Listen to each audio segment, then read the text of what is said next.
भूत की कहानियां तो बहुत सुनी होंगी, है ना? पर क्या कभी सोचा है कि एक डरावनी कहानी असल में डरावनी बनती कैसे है? आज हम सिर्फ एक कहानी नहीं सुनेंगे, बल्कि उसके पीछे के कारीगरी को समझेंगे। द हॉन्टिंग ऑफ रूम 309 के जरिए हम परत दर परत ये जानेंगे कि वो कौन सी चीजें हैं, कौन सी तकनीकें हैं जो हमारे दिल में डर पैदा कर देती हैं। तो चलिए इस रहस्य के तह तक चलते हैं। कहानी की शुरुआत होती है बस इस एक लाइन से, लेकिन रात में दरवाजा मत खोलना। सोचिए, ये सिर्फ एक वार्निंग नहीं है, इसे कहते हैं फोरशैडोइंग। मतलब कहानीकार ने शुरुआत में ही एक बीज बो दिया है। हमारे दिमाग में एक नियम सेट हो गया और साथ ही एक अजीब सा अनजाना सा डर भी। हमें पहले ही बता दिया गया है कि उस दरवाजे के पीछे कुछ कुछ तो गड़बड़ है। तो अब चलते हैं कहानी के माहौल में। हमारा मेन कैरेक्टर है राहुल। देर रात एक पुराने और कह सकते हैं अजीब से होटल में पहुंचता है, जिसका नाम है शांति रेजिडेंसी। देखिए, किसी भी हॉरर स्टोरी में माहौल बनाना सबसे जरूरी होता है, और राहुल का ये जो आगमन है, ये उस डरावने माहौल की पहली ईंट है। अब यहाँ एक बहुत ही दिलचस्प बात है, गौर करने वाली बात यह है कि अब तक टेक्निकली कुछ भी भूतिया नहीं हुआ है ना? लेकिन लेखक बहुत चालाकी से हमारे सेंसेस, हमारी इंद्रियों के साथ खेल रहा है। वो एहसास कि कोई देख रहा है, एक हल्की सी अजीब सी बदबू, दीवारों पर वो अजीब से दाग और खिड़की से आती वो ठंडी हवा, ये सब छोटी छोटी चीजें मिलकर एक बेचैनी पैदा करते हैं। और यही बेचैनी ही किसी भी डरावनी कहानी की सबसे मजबूत नींव होती है। और अब आता है कहानी का पहला असली डरावना मोमेंट। इस हिस्से में हम ये देखेंगे कि सस्पेंस को बढ़ाने के लिए कहानी की रफ्तार को कैसे कंट्रोल किया जाता है। एक एक पल को बहुत धीरे धीरे सामने लाया जाएगा, ताकि डर अपनी पीक पर पहुंच जाए। सबसे पहले समय पर ध्यान दीजिए। ठीक रात के 12 बजे। ये कोई रैंडम टाइम नहीं है ना? हम सब ने कहानियों में, किस्सों में सुना है कि रात के 12 बजे का वक्त अलौकिक घटनाओं का वक्त होता है।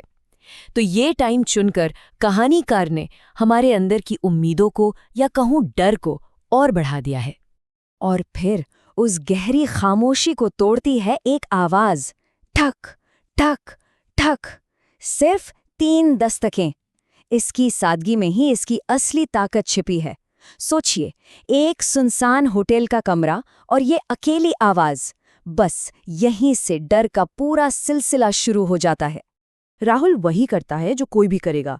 वो पूछता है, कौन है? लेकिन जवाब में कुछ नहीं आता, सिर्फ और सिर्फ सन्नाटा।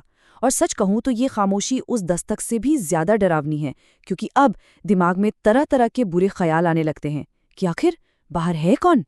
और फिर आता है वो पल जहां शक हकीकत में बदल जाता है। दरवाजे के नीचे जो गैप है, वहां से दिखते हैं उल्टे पैर, एड़ी आगे और उंगलियां पीछे।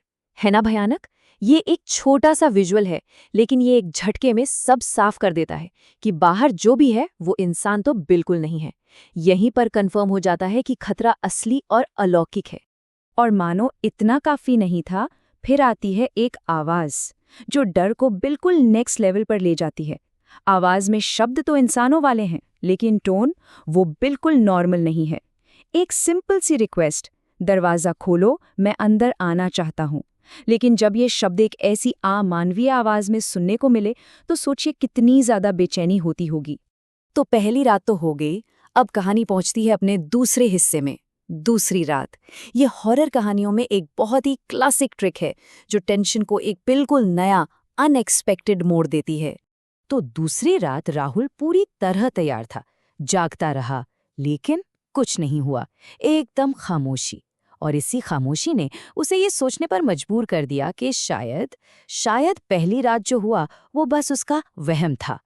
होता है ना, कभी कभी दिमाग खेल जाता है, तो उसका डर धीरे धीरे कम होने लगता है। ये जो हुआ ना, इसे स्टोरी टेलिंग की भाषा में फॉल्स काम या झूठी शांति कहते हैं। ये एक बहुत ही स्मार्ट तकनीक है। कहानीकार जानबूझकर सब कुछ शांत कर देता है। क्यों? ताकि हम, यानी पढ़ने या सुनने वाले, अपना गार्ड नीचे कर दें, रिलैक्स हो जाएं। और फिर जब अगला डरावना सीन आता है, तो उसका असर बूम कई गुना ज्यादा होता है। और अब आता है कहानी का क्लाइमैक्स। अब तक जो टेंशन, जो डर धीरे धीरे बनाया गया था, वो अब एक साथ फटने वाला है। ये है भूत के साथ आमना सामना। अब जरा घटनाओं के सीक्वेंस पर ध्यान दीजिए। कितनी तेजी से सब कुछ होता है। पहले अचानक बत्ती गुल, फिर दरवाजा अपने आप चरमराता हुआ खुलता है और दरवाजे पर एक औरत खड़ी है। राहुल बस जम जाता है, उसकी चीख तक नहीं निकल पाती।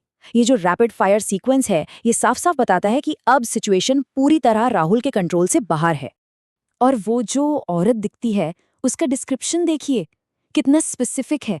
जला हुआ चेहरा, पूरी तरह से काली आंखें, होठों से टपकता हुआ खून और एक धीमी डरावनी मुस्कान। ये जो डिटेल्स है ना, ये हमारे अंदर के सबसे गहरे डर को जगाने के लिए डिजाइन की गई हैं। ये सिर्फ एक भूत नहीं है, ये डर की जीती जागती तस्वीर है।